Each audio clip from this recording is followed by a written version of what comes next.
解招く言い方しないで。同じものが好きな人たちが資金を出し合い作る。一言で言うと自費出版だ。エッチなものばかりではないが、どうしてもエッチなイメージがつきまといがちである。LG 君が出した同人誌はエッチなやつか？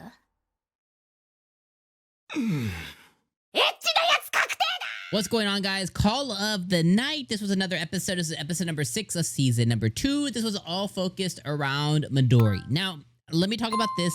We did get the kind of button up with Kabura at the beginning. We found out that Nazuna's original parents are deceased. They have passed away. Apparently, Haru legitimately did fall in love with her human counterpart, which would be Nazuna's human dad. And her refusal to ever want to actually, take blood and, basically she didn't want to enact or do any vampire things because she was genuinely in love. She decided to just pass away. She decided to just pass away because that's what happens when, vampires don't, ingest any blood or anything, which is a little weird because obviously, her counterpart definitely accepted her. But I think that she definitely didn't want to, how do you say it? It makes sense in a way. And it's a really lovely story of like, she didn't want to live longer than her partner. You know what I mean? And the way that Kabura told us was that, her father, would have been, passed away shortly after that. So it's kind of romantic in a way, very sad, but, very real life kind of thing. But definitely loved hearing that, so the Kabura stuff is definitely all wrapped up. And our Buffy the Vampire Slayer stuff, that one, she basically just got there too late, but she's still on the hunt. Which then that led us into, finding out more about Nazuna and her wanting to share more with Kou. And, them holding hands and basically her talking about how she wants to create new shared experiences as she goes through past experiences with Kou. Basically, wanting to give all of herself to Kou. And I'm really hoping that Nazuna doesn't repeat her mother's choice, where it's something to where Kou doesn't turn. I think that's kind of the, if I had to give my opinion, I think that's the avenue that we're heading down is them being okay, being in love, and her wanting to and or being comfortable repeating the same actions that her original mother did, which was leave Kou as a human and they just coexist and, whatever else. Which I think sucks. I think at the end of the day, this is all about, this is a vampire show. So I would love to see, Kou finally get some balls and make the decision. Instead of waiting the whole year to make his decision, like actually make it and get turned. And then just live with, Nazuna, and then the show can move on to them actually doing vampire things or whatever else together. I think that would be cool.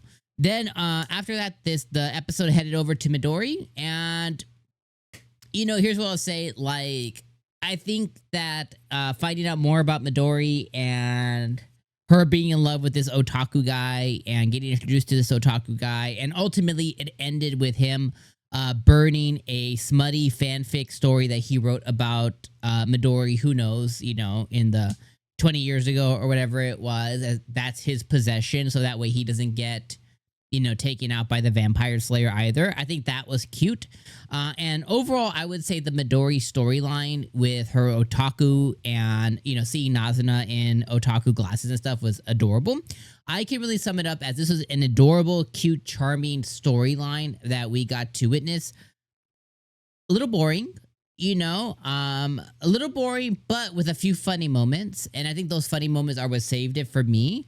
With him reacting to certain ways, with him, telling us his past, with him keeping her nail clippings and all kinds of crazy stuff. His love, here's normal love, here's crazy love, and his love was like, I can't even, it's out of frame. Obsessive love, I guess you could call it. I don't know. But I definitely loved seeing that. I thought it was really cute and charming. But I will have to say, overall, I think it was a little boring. It wasn't exactly like really like, oh my God. But it was interesting enough. So I think overall, I would land on like a 7 out of 10 with this episode. I think it was, like I said, interesting enough. I think it was charming enough, and I think it was funny enough. It did have those funny moments. So definitely want to give its flowers where flowers are earned, but at the same time, want to be very real and saying like it wasn't the most entertaining thing in the world. just because, you know, my level of care for another side character, you know, like Kabura, you know, like I just want to stay focused on the few characters that and this is just personal. I'm not saying this is, you know, your opinion. It's not saying that this is something that's a shared opinion or anything of that nature. But I just really want to maintain focus for me personally on Nazuna, on Kou, and then as like a third and fourth on Akira and Mahiro. Now I'm okay with them and the vampires, you know, like Sari, like, you know, I'm okay with like the vampire partners within there. But really, I just want to see the love triangle between Nazuna, Kou, and Akira, and then his best friend Mahiro and the Sari, the blonde girl or whatever. And then I guess you could throw in the vampire slayer. But going deep into the history of Kabura and Midori and Hatsuka, and you know, it does world build and it does character build, but my level of care is a lot lower.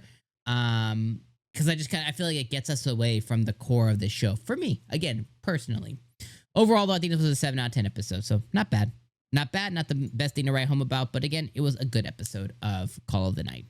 All right, friends, I'm going to see you guys next week. Let me know your guys' thoughts in the comments down below. Hit me with the like button because it definitely helps me out here on the channel. And whether you're watching this at night, morning, evening, afternoon, have a good rest of your day, and I'll see you on the next episode. Peace.